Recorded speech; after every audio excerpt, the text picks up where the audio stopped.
Vous pensez que les plats cuisinés sont interdits, vous vous empêchez de les consommer et pourtant je vais vous expliquer un certain nombre de choses étonnantes. Bienvenue sur la chaîne Jean-Michel Cohen, la chaîne où on ne parle que de nutrition et où on ne vous raconte pas de salade et où on ne vous prend même pas pour des patates. Ouais, il y a quelques années de ça, j'ai écrit un livre qui s'appelait 100 recettes pour alléger ses classiques. Parce que moi, ça m'énerve qu'on ait rendu tabou tout un tas de plats qui, sous prétexte qu'ils sont cuisinés, sont considérés comme non-régime. Je ne sais pas pourquoi, la plupart du temps, dans la tête des gens, le régime, c'est le filet de cabillaud à l'eau avec des poireaux ou bien le steak haricots verts grillé, etc. Non, c'est pas vrai du tout. Alors, je vous explique quelques petites choses. J'ai pris 5 plats traditionnels maintenant en France. D'ailleurs, c'est assez marrant parce qu'on voit que certains plats vraiment sont plutôt exotiques. J'ai pas pris la paella, mais par exemple, j'ai pris le couscous. C'est un des plats préférés maintenant en France. J'ai pris 5 plats et je voudrais qu'on en parle. Le premier, c'est le couscous.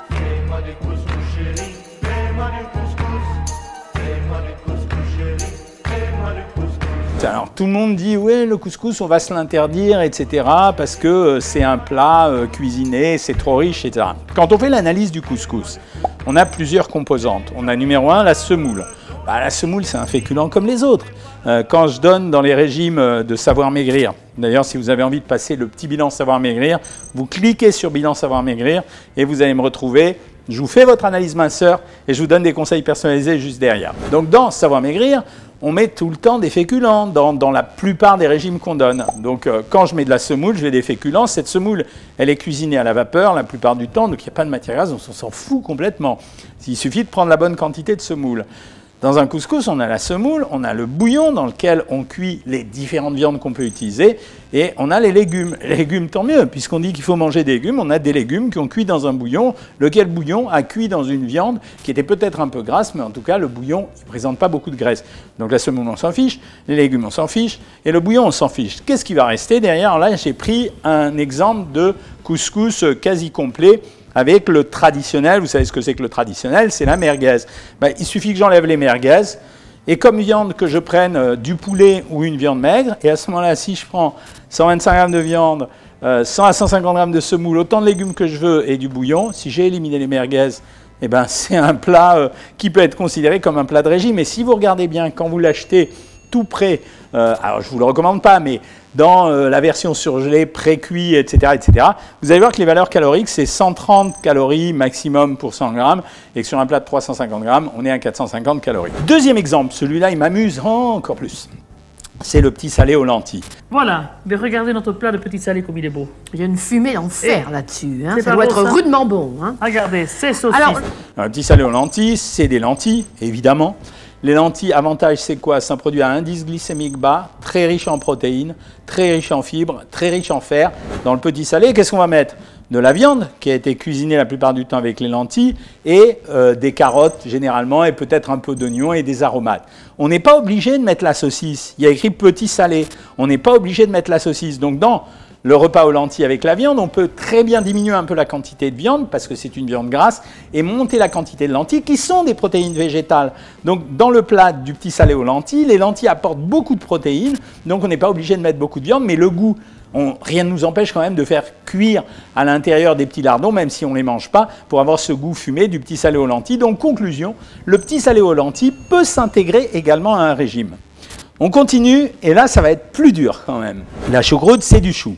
Il faut vérifier que le chou n'ait pas été cuisiné avec trop de matière grasse ou trop de saindoux quand on est dans la recette originale.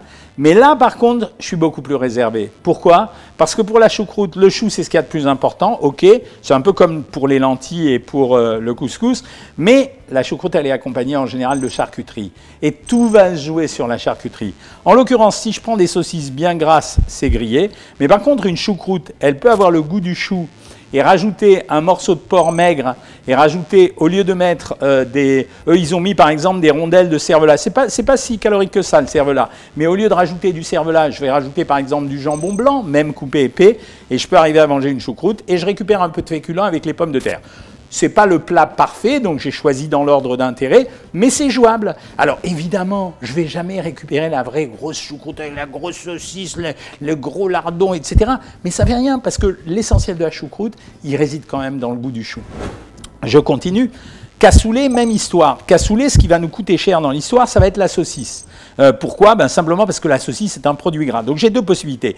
Les haricots, on est revenu quasiment au même problème que les lentilles. Ils ont cuit dans un bouillon, souvent dans lequel avait la viande.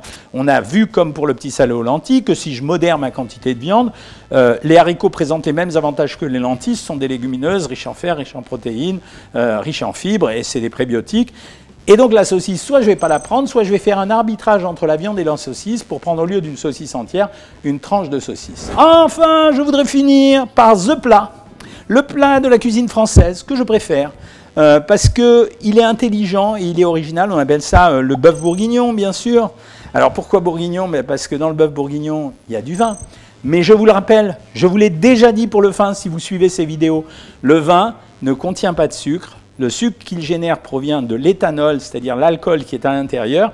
Et quand on cuit du vin dans une sauce, en fait, on élimine l'éthanol sous forme de chaleur. Et donc, on va conserver les arômes du vin, donc à l'origine du raisin. Et donc, le vin ne coûte pas beaucoup dans une recette. Donc, on va faire cuire la viande dans du vin. Ça va lui donner un super goût. Il y a la police qui arrive là pour m'arrêter peut-être. Donc je vais cuire la viande dans le vin, donc elle va avoir un super goût.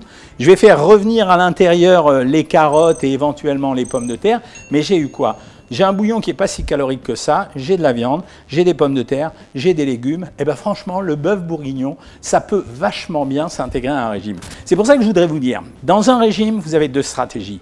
La première stratégie, c'est tourner autour du régime grâce aux recettes. Donc on peut fabriquer des tas de recettes allégées avec un régime, dans un régime, en rompant les tabous. C'est ce que nous, on a fait dans Savoir Maigrir. Et puis la deuxième technique, de temps en temps, c'est ce qu'on fait aussi dans Savoir Maigrir, c'est que de temps en temps, je ne fais pas la choucroute diététique, mais je fais une choucroute comme ça.